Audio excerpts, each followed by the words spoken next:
All right, picking up where we left off, this is part 2 of the lecture for Chapter 1 for Psychology 312. We're still talking about the lifespan perspective and that development is multicultural. Cultural is social construction. There's a difference equals deficit error, and it is prevalent. This is the mistaken belief that a deviation from some norm is necessarily inferior to behavior or characteristics that meet the standard. Differentiation is among culture, ethnicity, and race. An ethnic group is people whose ancestors were born in the same region and who often share a language, culture, and religion. Race is a group of people who are regarded by themselves or by others as distinct from other groups on the basis of physical appearance, typically skin color. Social scientists think race is a misleading concept, as biological differences are not signified by outward appearances. For the figure 1.7 to the right of the slide, the overlap, but how much? Ethnicity, culture, and race are three distinct concepts, but they often, though not always, overlap.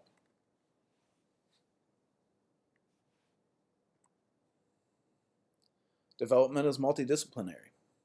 Specific aspects of human life are studied to understand the developmental process. The study of development is often divided into three domains. Each domain focuses on several academic disciplines. Each domain includes several disciplines. The biological includes biology, neuroscience, and medicine. The cognitive includes psychology, linguistics, and education. And the psychosocial includes economics, sociology, and history. Typically, each scholar follows a particular thread within one domain, using clues and conclusions from other scientists who have concentrated on that same thread. In my academic studies, I focused on the cognitive area.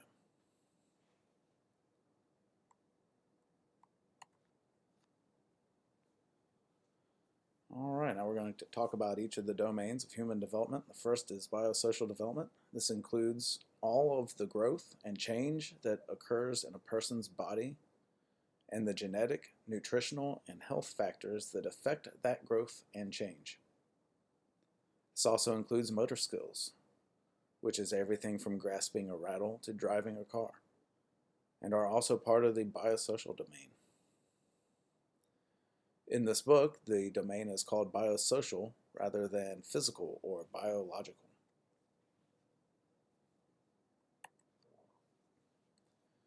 All right, now we're going to talk about the cognitive domain. This includes all the mental processes that a person uses to obtain knowledge or to think about the environment.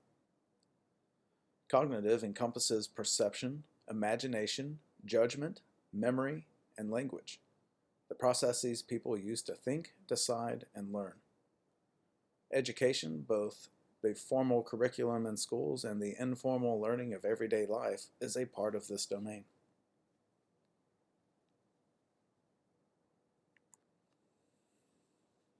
The next domain is the psychosocial.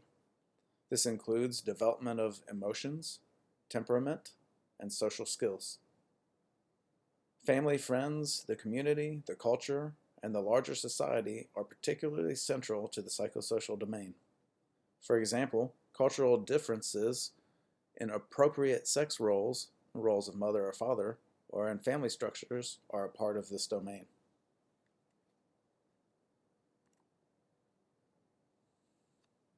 All right, and that last one is development is plastic.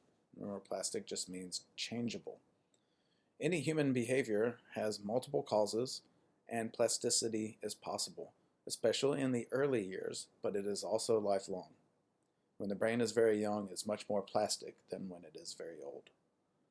Plasticity is the idea that abilities, personality, and other human characteristics can change over time. Plasticity is particularly evident during childhood, but even older adults are not always set in their ways. So people can change over time, and new behavior depends partly on what has already happened. There's a dynamic systems approach. This is a view of human development as an ongoing, ever-changing interaction between physical, cognitive, and psychosocial influences. The crucial understanding is that development is never static, but is always affected by and affects many systems of development. You can see Table 1.2 for a review of the 5 characteristics of development.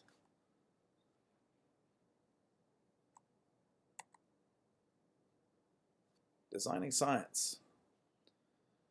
There are 3 basic types of research designs. They are observation, the experiment, and the study, or the survey. And scientific observation requires a researcher to systematically and objectively record behavior. It may be conducted in a naturalistic setting or in a laboratory. And it is crucial to the development of hypotheses.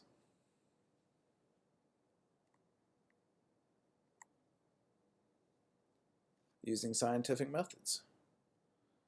Statistical measures often used to analyze and research results include effect size, significance, the cost-benefit analysis, the odds ratio, a factor analysis, and a meta-analysis.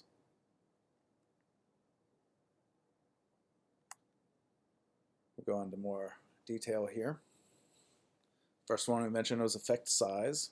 There are many kinds, but the most useful in reporting studies of development is called Cohen's d, which can indicate the power of an intervention. An effect size of 0.2 is called small, 0.5 is moderate, and 0.8 is large. If you've had your statistics class already, some of this stuff will be familiar.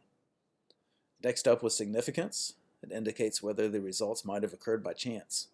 If chance would produce the results only 5 times in 100, that is significant at the 0.05 level. Once in 100 times is the 0.01. Once in 1,000, 0.001, and so on. In a cost-benefit analysis, it calculates how much a particular independent variable costs versus how much it saves. This is useful for analyzing public spending, finding that preschool education or preventative health measures save money. And an odds ratio indicates how a particular variable compares to a standard set at 1. For example, one study found that although less than 1% of all child homicides occurred at school, the odds were similar for public and private schools. The odds of it in high schools, however, were 18.47 times that of elementary or middle schools. In a factor analysis, hundreds of variables could affect any given behavior. In addition, many variables such as family income and parental education overlap. To take this into account, analysis reveals variables that can be clustered together to form a factor, which is a composite of many variables. For example, socioeconomic status might become one factor and child personality another. And lastly, there was meta-analysis. This is a study of studies. Researchers use statistical tools to synthesize the results of previous separate studies. Then they analyze the accumulated results using criteria that weigh each study fairly. This approach improves data analysis in combining studies that were too small or too narrow to lead to solid conclusions.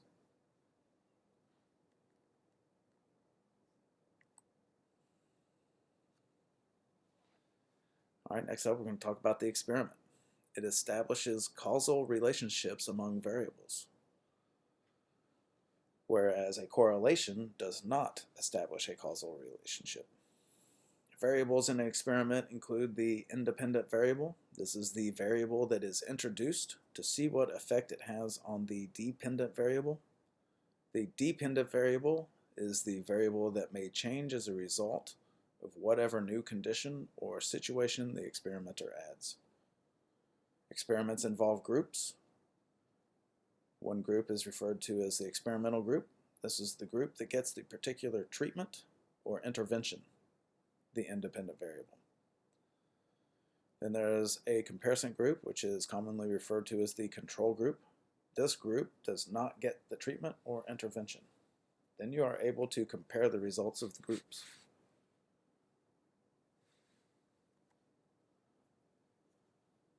Alright, how to conduct an experiment. This lays out the basic organization of it as I just explained.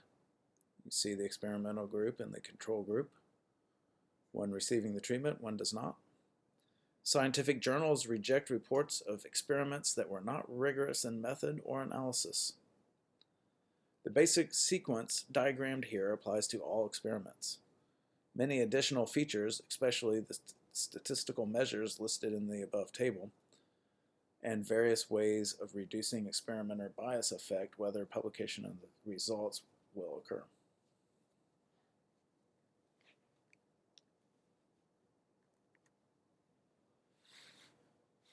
All right, next up was the survey. This includes information collected from a large number of people by interview, questionnaire, or some other means. Challenges include acquiring valid survey data. It's not always easy. Some people lie, and some people change their minds. And survey answers are influenced by the wording and sequence of the questions. In the graph on the right, if these were the only data available, you might conclude that 9th graders have suddenly become more sexually active than 11th graders. But we have 20 years of data to help clarify the results. Those who are 9th graders now will answer differently by the 11th grade. Perhaps they forgot, or that saying such a thing is less important in a later grade.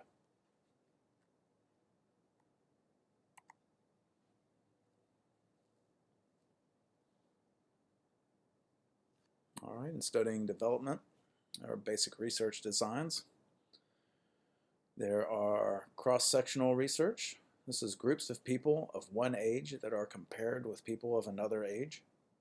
There's longitudinal research. This is collecting data repeatedly on the same individuals as the age. And then there's cross-sequential research.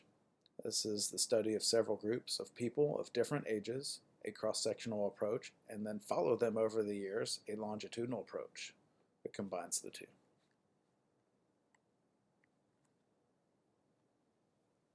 Which approach is best? Cross-sectional research is the most convenient, quickest, and least expensive way to study developmental change over time, and it does not always indicate processes of development. Longitudinal research is useful in studying development over many years. It uncovers links that cross-sectional research does not. It is more time and research intensive though. And cohort sequential research allows disentanglement of age and historical context. So which works best? Cohort sequential research is the most time-consuming and complex, but it yields the best information. Scientists replicate one another's work to gain some advantages of cohort sequential research without waiting decades for the results.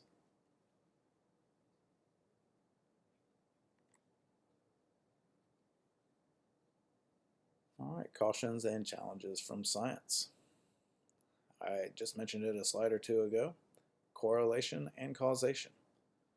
A correlation exists between two variables if one variable is more or less likely to occur when the other does. This results in one of three conditions: positive, negative, or zero correlation. A positive correlation is positive if both variables tend to increase together or decrease together. A negative correlation is when one variable increases and the other decreases, or vice versa. And zero correlation is when there is no connection at all between the two variables. And importantly, you've heard it before, I'm going to say it again, correlation does not imply causation. All right, then there's quantitative research and qualitative research.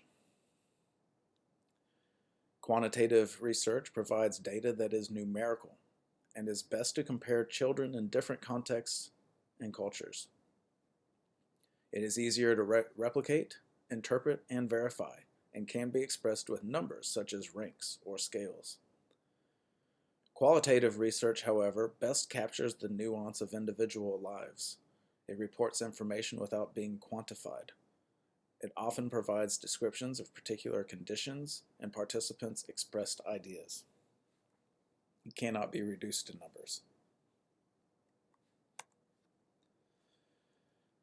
And last but not least, ethics.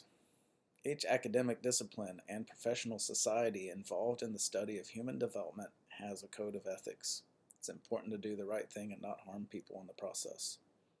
In the United States, most educational and medical institutions have an Institutional Review Board, the IRB.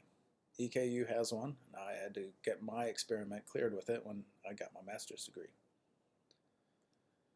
This involves collaboration, replication, and transparency.